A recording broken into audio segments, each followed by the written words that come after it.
To vaccine mandates, will your employer require you to get a COVID-19 vaccine? It's a story that has a lot of people talking today. A survey from the Greater Houston Partnership shows that 1 in 4 employers in the Houston area plan to or already are requiring employees to be vaccinated against the coronavirus.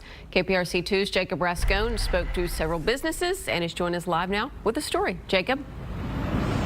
And that number is way up, by the way, from June, when only 8% of businesses in the area said they were going to do that.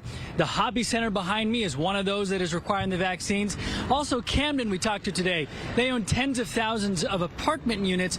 They're also requiring vaccines, and so are many more.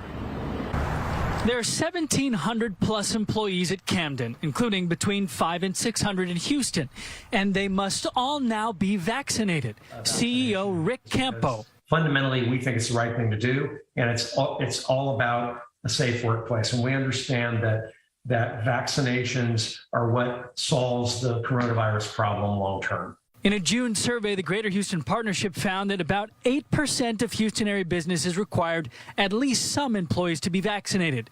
In the latest survey this month, a quarter of businesses mandate vaccines.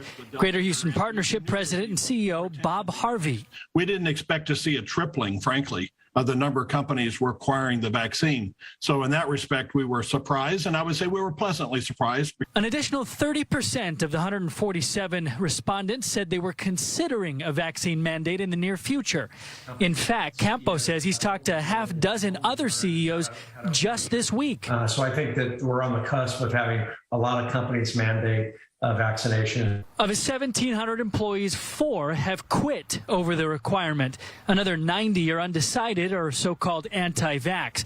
But the response, he says, has been overwhelmingly positive. The initial reaction was sort of like, why are you telling me to do this? And then once we had the conversation about it's about safe workplace, it's going really well, actually. The response has been much more favorable than they anticipated. Actually, very little pushback. That's not to say people necessarily wanted to be told that it was required, but once told, they moved on it. So the survey also talks about deadlines for getting the vaccine and some religious or other exemptions, including at Camden. 46% of the businesses who responded said they have zero plans to mandate vaccines in the future. And one other note, an increasing number of companies are providing incentives to get the vaccine, but not mandating them. Live here in Houston, I'm Jacob Rascone, KPRC 2 News.